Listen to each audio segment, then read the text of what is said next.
I'm William Nozak, and we're talking about email marketing. These are 10 tips to write a subject line. What makes a good email subject line? Creativity and individuality can lead to an effective email subject line. I don't know about you, but my goal every day is to get back to inbox zero. We don't want to become something that just gets thrown into the trash, or our emails. Draws readers into reading something they normally wouldn't, and makes emails stand out from the hundreds of others that people receive weekly. Hundreds daily. Tips to write a subject line. 1, air of mystery. 2, time sensitive. 3, speak directly to the recipient. 4, education. 5, applying a good story. 6, fear of missing out. 7, using numbers. 8, ask a question. 9, strong verbs. And 10, emojis if they are applicable. Air of mystery. Stir some curiosity with a subject line. Make people wonder really what the answer to the question is, or what's really happening behind the scenes. This is a really good way to get the open rate and to get some reads. Time sensitive. If we trigger the sense of missing out or that sense of urgency, we can really get people to open up our emails, especially if we can say, hey, this is a discount or a deal that is not going to be around forever. Things like that. A good way to trigger that I don't want to miss out in humans. Speak directly to the recipient. Now, most softwares should be able to insert the person's first and last name. Not a big deal. You don't have to humanize that. That's automated. But if you do kick out an individual email, certainly the number one word that every single person on the planet loves is their own name. Use a person's name knowing that. So personalize the subject line. And of course, automation should handle this, but we certainly don't want to kick out the wrong names to people. That's just a certain way to not get read and to get these people to opt out of your emails if they're in some sort of journey. Education. Anytime we can share information, it's better for the end user. It's better for us. Remember, the rule is do not white knuckle your knowledge. If you white knuckle your knowledge, nobody appreciates that. And 2, if a person is going to look for it, they'll find it somewhere else. So you should be the person that educates people. So include knowledge, include some of your blogs when you're emailing people, include white papers and infographics, give away things that make people better and smarter.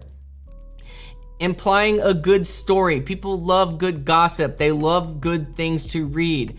So hinting at a story or hinting at something that's developing always is going to trigger that curiosity in your readers, right? We want to hit that scarcity. We want to hit that curiosity. We want to hit that, oh, I don't want to miss out, or I don't want to lose.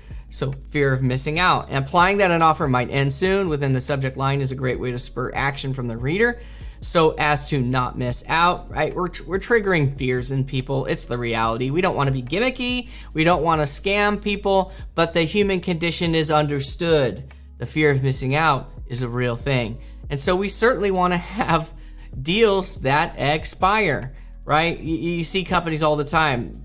Here's our new deal. It will never expire. There is no fear of missing out when we do that. We want to be smart. This is called marketing, email automation. It is a part of the marketing function. We have to sometimes be intelligent about these because people's emails are getting so overwhelmed with emails. Our email accounts are getting overwhelmed with emails.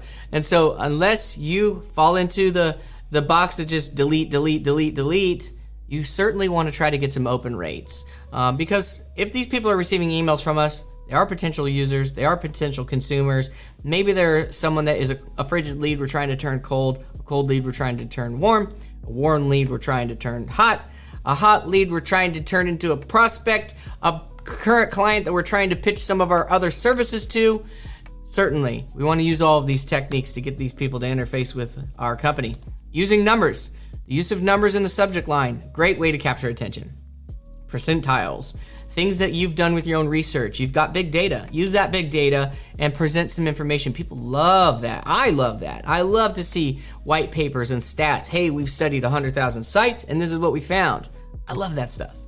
Ask a question. Now, you don't want to be rhetorical nonstop, right? You get those emails as rhetorical question, rhetorical question, rhetorical question, rhetorical. Stop with the rhetorical question. Sometimes a good rhetorical question is good.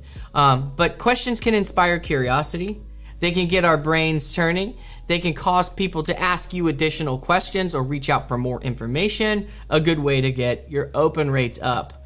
And then using strong verbs. People always say this is really effective.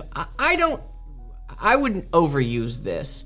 Everyone's using amazing, this is the top blah, blah, blah. So be mindful of overusing these active, this word choice. But using strong words can help. We don't want to just, be drab and boring. But we want to draw them to make a quick action or make an action now. Again, it's targeting that sense of urgency. And emojis. If it's applicable to your end user, certainly use emojis. I am finding in my emails more and more emojis, and honestly, I'm compelled to open them when the emojis are appropriate with the tagline. If it works for you and you can, maybe brand some emojis and always use them for certain types of emails, then people could get used to knowing if they get 3 or 4 emails from you in a month, and 3 of them are not applicable to them, then use a certain emoji so people can know right away never to accidentally delete the one email that they continually want to consume from your company. And so the small digital image used to express an emotion can add a little more flavor to your subject line. Those are 10 tips to write a subject line, okay? You're gonna know some others, or you're gonna know what works. Obviously, follow the analytics. We have to know what's going on so that we can make better decisions. Open rates, abandonment rates, people that just want to be kicked out of your automation, right? What are we doing wrong? What can we do better? Follow the numbers, and then just keep your eye on it, and just use that to feed back into what works and what doesn't work. If you need to go back and watch that, go back now. If not, I'll see you in the next module.